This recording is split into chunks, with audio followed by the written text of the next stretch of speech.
Part 3 begins, Return of the Jedi, which was my favorite film. So this is what it looks like after the failures. So first I thought I would try some WD-40 in a metal bowl, like it squirted into a paper towel with a toothbrush to see if I could get that stuff off. And no, it's not coming off. It's soul crushing. Anyway, that stuff is just baked in there. Like I maybe accidentally discovered a way to permanently bond color onto plastic. Who knows? So I'm gonna fix it. First things first. I'm gonna get rid of all the stickers because I hate them, and I'm gonna replace them with decals. So the stickers are coming off, just sort of, you know, and they're actually, the stickers are, and they're really on there. Like they're sort of a thin, stretchy plastic, so that's great. But I've decided I want to use decals, so I'm just gonna go over the whole model. And the wing ones, maybe I want to keep them, the red ones. So I'm just going to leave them for now. We'll see. Anyway, so there you go. The ones on the engines, man, they were really on there. So I think anywhere where the shoe polish pooled pretty deep and then kind of like magically melted into the material with the heat, it just became almost permanent. Like that stuff is just stretching. It's terrible. So next I'm gonna seal it with I'm gonna reprimer it with a white paint. I don't want to use proper primer because all I have is gray. So I'm gonna use, and I don't want to completely cover it. So I'm gonna use this clear coat, and then on top of the white paint, and that should serve as, which is this stuff, and that should serve as a primer. So here we are in the basement. I'm doing. That's why I don't want to film my videos down here. So I have an old compressor that just it leaks, so it's always running. I should really get an airbrush compressor. And then I have this knockoff airbrush I got off Amazon for like 40 bucks. It works. And then here's the ship. So I've already coated it with the varnish. You can see how shiny it is. That varnish isn't great, but I've got airbrush satin varnish, which we now know when heated up with an hair dryer will absorb shoe polish and make it permanent. That's right. Now it's white again. Not much else we can say about that. So here she is, repainted with a white primer. Well, I sealed it with clear satin varnish, and then I just primed it, and then I just kind of gave it a light coat with white airbrush paint. Createx white airbrush paint. Hey, by the way, this is what the same model, this is the other model in the box, the 1/72nd scale model, looks like. Using my shoe polish technique, ironically. I've got to zoom out because it's a much bigger. It's a bigger model. Yeah, so see, with the shoe polish technique, the panel lines, it worked really well, and I've never had a problem. I've never had a problem before. Anyway, so yeah, just can't explain why the shoe polish just got baked in. Well, I can. It got baked in by the hairdryer. Anyway, so, and then I'll build this one. Well, actually, the one that's in the box is red 1, not red 5, but otherwise, pretty much the same thing. So yeah, there's your scale difference. So half the scale makes a model that's technically half the dimensions, but it's actually considerably, like 8 times smaller in volume. So yeah, it's gonna look good. I find that the one that I just recoated is kind of bluish, so I think I might hit the whole thing with a sepia wash. Nice sepia wash that I made myself, and then to get that sort of less warmer tone to the white parts of it. And I might just paint the cockpit instead of using decals, because I found the decals look terrible. So yeah, there you go. Alright, so next we're going to do a little bit of gray painting to do up the back deck. I call it the greebly deck, as well as the 4 engines and any gray portions that are on the model. Like in the larger model, there's a lot of gray. There's a lot of decals to do the gray stuff, And this one, you just gotta paint it. I'm just gonna go around and it's just basically a mixture of gray and white paint. I just wanted to keep it light because I'm gonna use a wash to do over the engines again, because you know we haven't learned from that mistake. And I'm gonna do a wash on this model again. That's foreshadowing, by the way, because of course I've never had a problem with doing ink washes before, you know, until this model. So the only issue that I might run into is the insides of the wings. You can see those little square or little rectangular depression panel holes in the inside the wings. It's going to be hard to do, but we'll get there. So I'm just going to go over this and do up the engines. So this is when I can take a moment and tell you that Return of the Jedi, I guess it's still my favorite Star Wars film. I saw it when I was 18. It was, I think it was 18. It might have been 17. Anyway, I was a teenager. I was in Ottawa. I had money. I think I saw it in theaters like 3 times that summer. And you know, the whole redemption arc and all of that really resonated. I mean, looking at it now, you can see the beginnings of the madness of George Lucas with the crazy, anyway, the Ewoks and all the cartoony slapstick terrible stuff. Whatever. So the model has some really nice diagrams and photos to show where all the decals go, and so we're going to put decals on, man. It also shows you where all the painting is. So I'm doing the gray parts of the engine. It's not super hard. Again, the ink washing is going to kind of separate all those sections, but yeah, it's fairly easy to do all that. And I feel that it makes the model look pretty good. Like a lot of the Star Wars models have more color on them than you remember. Like the Millennium Falcon has a lot of rusty panels and orange panels and things on the top, and the X-Wings have a lot of yellow. You know, plus the color of the Squadron, like the red and so on.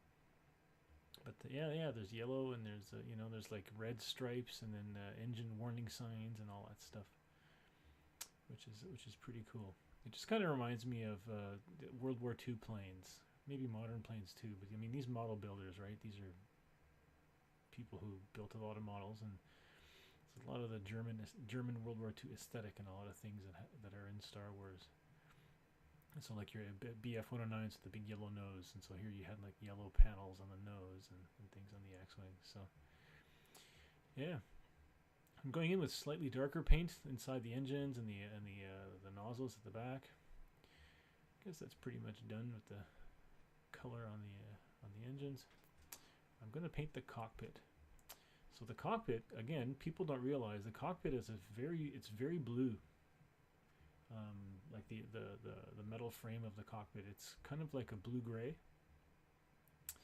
And so yeah, I'm elevating the model here because painting with the camera is really hard because I can't get my face. Obviously, I need reading glasses because I have to get really close to see. And in order for me to get close enough to see without putting my face in front of the camera, I kind of have to elevate everything anyway. So, and it's focusing on the laser blasters. That's awesome. So I'm just going to paint the gray and I'm just going to fill it right in. And then I'll do the black afterwards. It's going to look fine. Don't worry.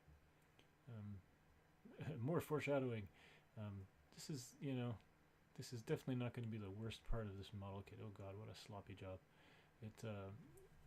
Like when you see this on the screen, unless you're watching this on a tiny, like an iPhone 3 or something, this is twice as big as the model. So this is like painting miniatures basically. But on miniatures, you don't often have straight lines you have to follow. So I'm getting right in there. Oh yeah, using white paint to clean up around the cockpit, since I had some going.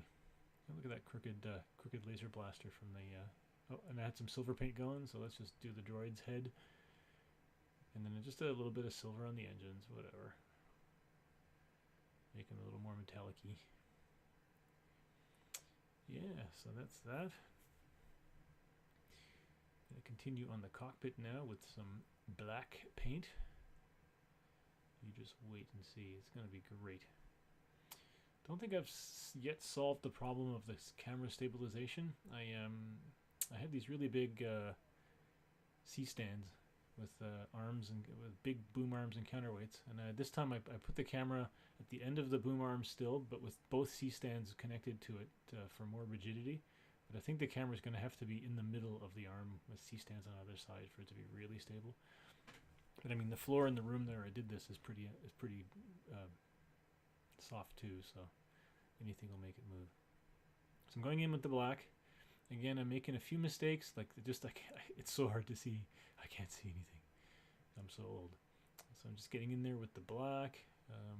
Don't you worry. The final result. This is the kind of thing you can just keep going back and fixing, right? Get the gray, clean up the edge, get the black, clean up the edge again, until it's satisfactory. So. And I really like the Star Wars models, because every Star Wars model that I've ever built, as I recall, even like the AMC or AMT, Revell, and all those shitty brands, always had the two variations of the cockpit. One made all out of glass, where you had to paint it, and then the other one was just the cockpit frame with no glass, because that's famously how ILM did their Star Wars models, whereas the cockpits had no glass. So you could just see the pilot inside, and well, the model of the pilot inside when they did flybys and stuff. So I always build them without glass. Yeah, this looks a lot worse. Double the size on the screen, let me tell you. And I mean, let me know, if the 4 people who watch this, let me know what you think, and let me know if you feel that what constructive criticism is always welcome. How I can make this better. So feeling like a 38-minute video is pretty much long enough for you to put on while you're doing something, and not too long. Oh yeah, so I'm just touching up the white parts that of the gray engines that were like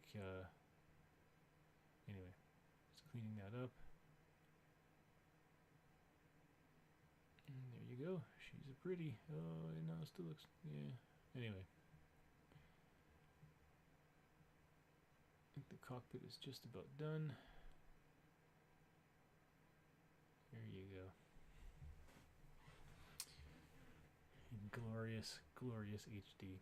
So I filmed this on my Fujifilm X-T3 at 60 frames per second, 4K. Let me tell you, that's hard to work on. So there's the ship. She's ready for decals, I reckon. But we're gonna seal her first, and then spend the night, letting her dry out. Yeah, I'm gonna take off the wing color, the colored. I mean, I don't want them underneath the decals because it's just they're just too thick. So it really becomes part of the model. You gotta peel that thing off, man. Yeah, it's pretty nasty. Take the base off here and just go in there and remove the wing decals on the bottom as well. It's almost like digging for treasure, you just go in there, peel her off. It's very satisfying actually, peeling off these stickers and revealing the plastic underneath.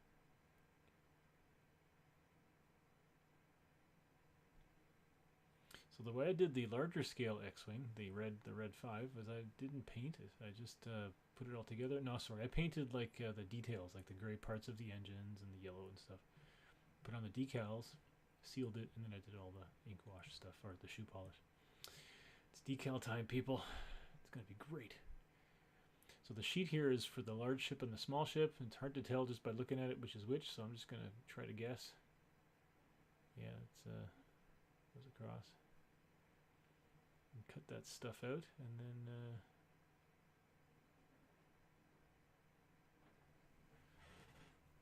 and they're pretty nice decals, although they have a flange, like there's a visible flange around them, so anywhere where you can, you should cut closer to the edge, especially on decals that are going to butt up against something.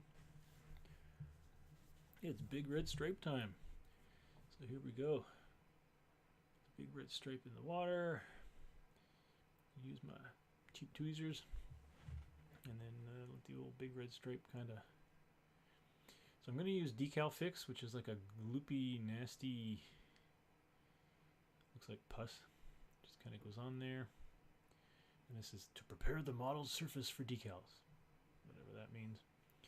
Just still, it's been years since I've done a lot of decal work, and so I never really owned a lot of the decal fix products, but I've seen other videos where people do really bumpy models with decals, and then the decal fix followed by the decal softener, microset, microsol, microsol, microset. It's just amazing, the results that you can get with it. So here I am having the opposite problem that I had with the stickers. Stickers that just wouldn't move. Once you got it on there, it's really hard to move and position properly. This is the opposite. It just keeps sliding. I'm finding out that these decals have like a flange around them, and these decals need to butt up against the bottom edge of the hull. Has like a little, almost like a little miniature shelf.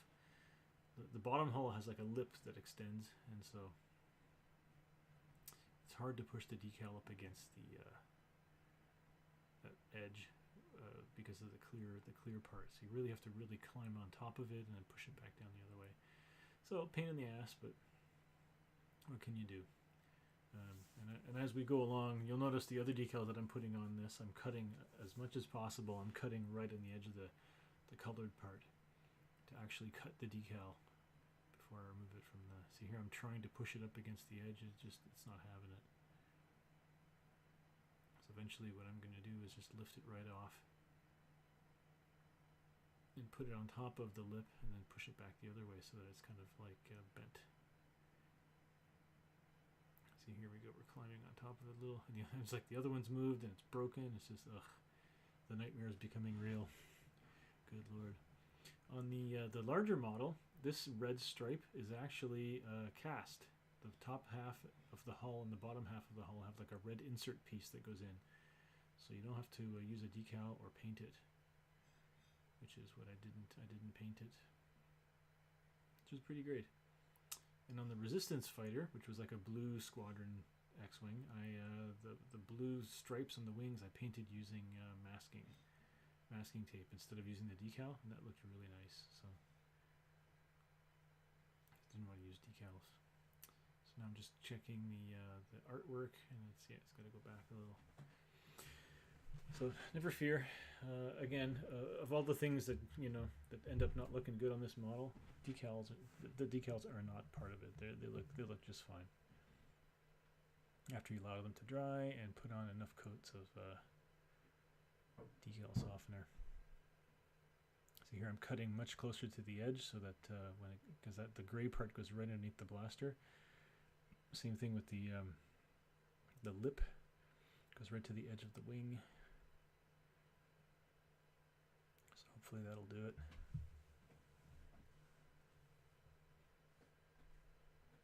And again, this is running at 250% speed, so the decals are absorbing the water much more quickly than you think, or very quickly anyway. So again, I feel like we have some dead time here, so I'm just going to keep talking. I feel I need to work on my technique for transferring the decals. Maybe cut 2 sheets there so I don't have to hold the sheet. Can't get under it. But once they're on the wing, boy, oh, here's the nasty pussy stuff. That goes on pretty well. Then again, the width of the wing makes it that your positioning has to be exact. And again, I keep grabbing the front of the ship and sliding the side decals. Like, seems like it would be easy, but I keep screwing it up. So. And again, the decal is kind of like falling into the grooves of the old stickers, which weren't exactly in the same place. You can actually see there where the thin part of the decal, the number 1 part, is kind of like sitting crooked because it's half in the groove that was left in the paint from the old sticker.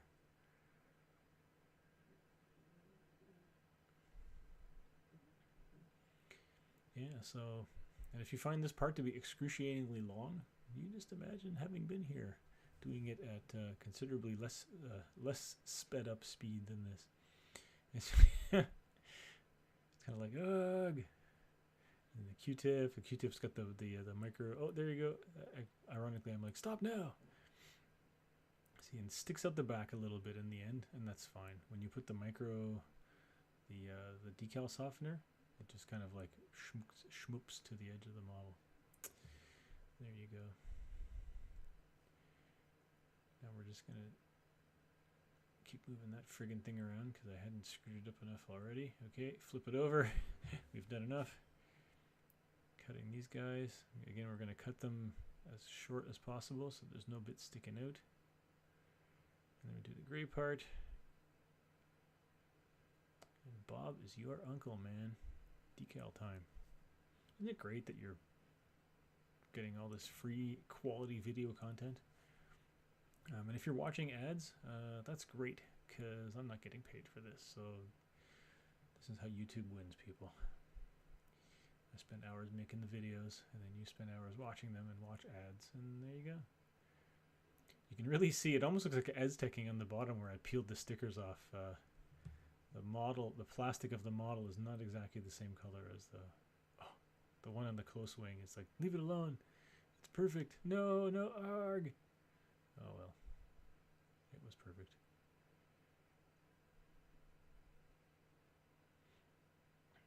Ugh. I feel like I probably needed to just put more water on there, but you know me.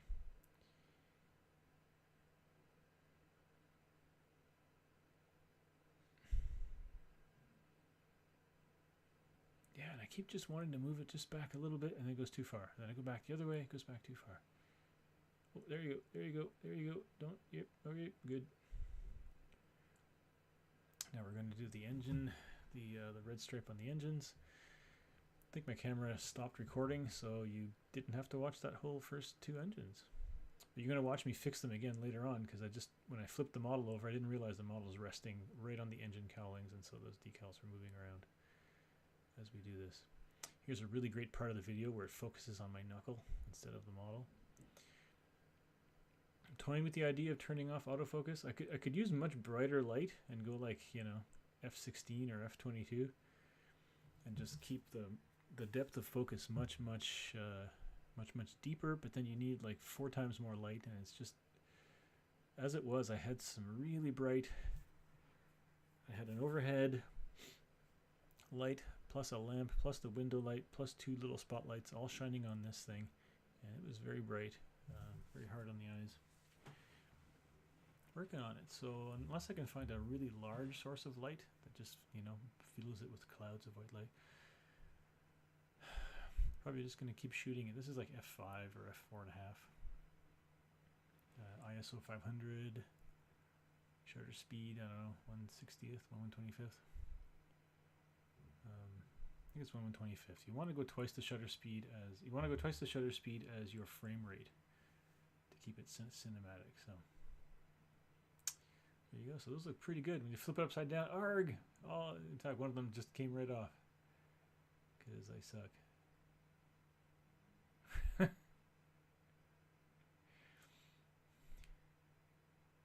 I'm like, damn it, it's sticky. Oh, here we go. Okay, good. Get it off, get it off, get it on the engine. God damn it. Yeah. Story of my life, people. It's pretty good. It's not terrible. Did I mention this model is like the size of a silver dollar? It's really small. This is the yellow decal that goes on the nose. It's awful. On Luke's ship, it's like a big red, yellow triangle, or a big yellow rectangle instead of the yellow whatever this thing is. And all the yellow stuff on Luke's model, on the Red 5 larger scale model, I just painted. I used masking tape and I just painted that on instead of using decals. So this looks kind of terrible, but it's gonna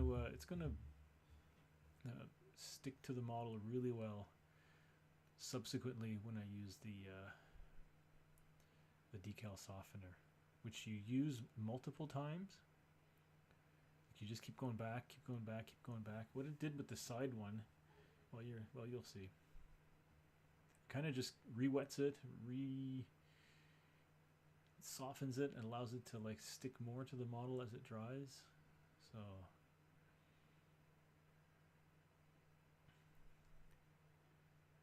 those 4 little red, very thin stripes, couldn't find where they went. No clue where those go. anywhere in the drawings, so I just didn't use them. These are the yellow wing panels. Again, did you remember that there were yellow wing panels on the X-Wings? There were. So again, I skipped over some of the application of these, but I wanted to spare you such things. They went on pretty nice, actually. In the larger model, there's a lot of gray decals, like particularly inside the wing that go around the cutouts inside the wing. Again, here with the yellow, you can actually see where the sticker was, the lighter colored, with like a rim around it with the thickness of the paint. This decal goes on pretty nice, actually. Maybe my skills are getting better, as you know, or as I remember how to put on decals. There you go. Look, the engine cowling thing is off again. Ugh. We'll fix it. There we go. So now there's some more yellow stickers, yellow decals that go on top of the engines, and I only put on like half the decals. Like if you see that sheet down below, there's a ton. And just, you know, eventually you get tired. I mean, no one's going to remember that the decal wasn't there. Like there's a whole bunch of like do not step and things like that. Really small ones, you know, that go on the side of the hull and stuff. So yeah, we're about to do the most painful one, which is wrapping those freaking yellow things around the laser guns. Yeah, and that yellow thing in the front just keeps moving around. It's awful.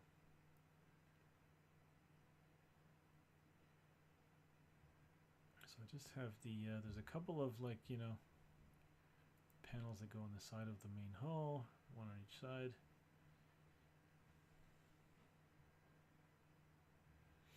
In retrospect, I could have done just a much lighter ink wash afterwards. You'll see. I think the model would have been just fine. So it's a very light wash.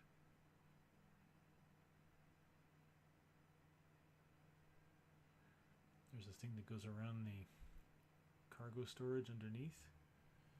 Seems to me that in Empire Strikes Back, when Luke is pulling stuff out of the cargo storage underneath, it's the much steeper incline. Like the full-size model they built had a deeper, thicker belly in the back of it. But you see that a lot too when they build their models. Like the Millennium Falcon is much fatter and chunkier when she's standing, when she's parked. Like the large plywood mock-up that they make. But then when the Millennium Falcon is flying through space or flying in the air, she seems much thinner. Like it's not the same model. So this is where I need more skill softening decals. I probably should have softened these more before putting them on, because they were really hard to wrap around the it's like the heat dissipation flange of the blasters. It's just, yeah, just painful.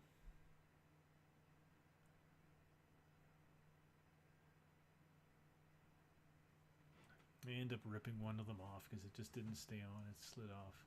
And there's also more decals. There's like more decals that go on the front of the blasters, like those orange things that are it's out of focus in the background, or in focus sometimes.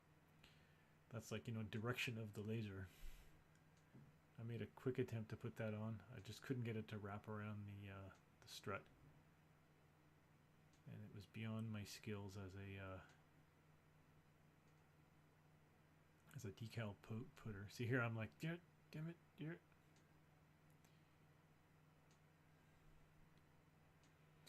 Decal softening did a lot to make those look better,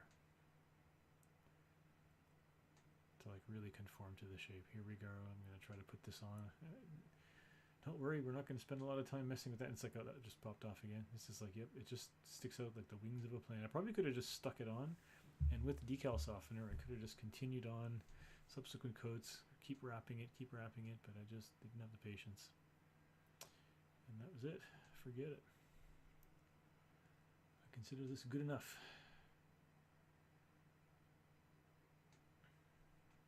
So now we wait. And then now that the so magically time has gone by. Now I'm going to go use the there's a video of me reading the instructions. just going to go over the whole model with the decal softener. Oh, D&D mini break. So while I was doing that, I also did a base sepia coat.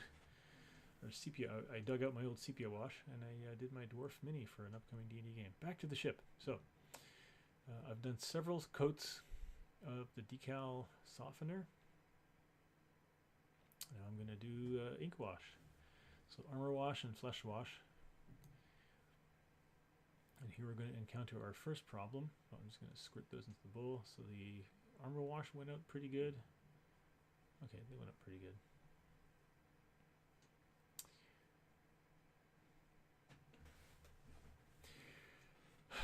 I hang my head. So here's the armor wash going on, and it's beating. It's beating on the friggin' finish. I swear to God. Shoe polish never did that, by the way. And so, yeah, it's going on there kind of dirty. Unlike when I did the shoe polish, though, I'm going to remove most of it. But I feel, in retrospect, because I'm recording this afterwards, after I edit the video together, in retrospect, I feel like I should have removed more. Because it just looks kind of dirty.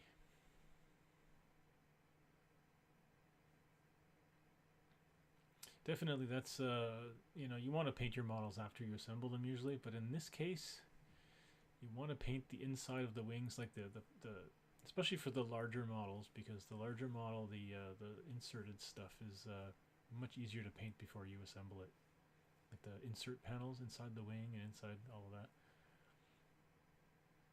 So I'm just going on very lots. And then we'll just take most of it off. And I find that the brown, the flesh wash is not beating as much on the model, so there you go. So now I'm just going to remove most of it using a, like I'm just sucking the juice out of off the brush and then just going back on, and it just kind of absorbs. Should have put more clear water. See how you clean the inside of the wing? That looks kind of nice, actually. The insides of the wings ended up looking quite nice. Whereas the wings themselves, kind of dirty. And the side of the hull, too, I feel I didn't really love. I want to get into using oil paints and then oil paint thinners to do panel lining and to do, you know, dirt and stuff, or even powdered pigments. As we watch this out of focus thing, it's really great.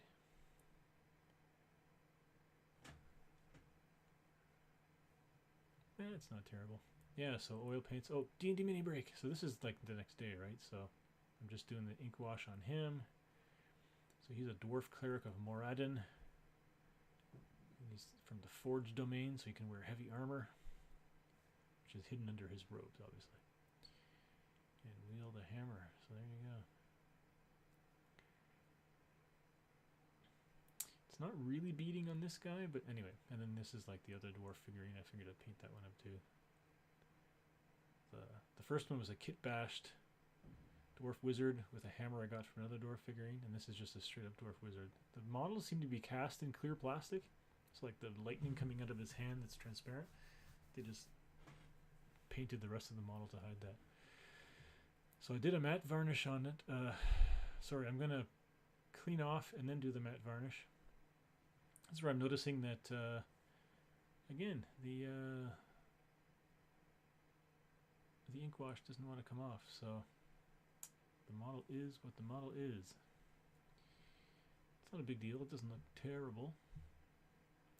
With some sanding and some scraping, you can get off the color in some spots. Also, a little paint retouch can help. Well, she's done. We're just going to put the little screw on top. Remember how, you know, days ago by now, you remember that I said that I was going to make a Christmas tree ornament out of this, so that's what she looks like. In the basement, the ship looks quite dark. So I'm just going to get my Dremel, drill a little pilot hole on the ship somewhere behind the droid, and looking at the base kind of goes into the ship centimeter behind where the droid is on top, so that should balance pretty well. And there she is with the hook on top of her. The model looks pretty good. And the ornament is finally ready. I feel like it's fairly terrible. It was a lot of hard work actually to do this for a YouTube video.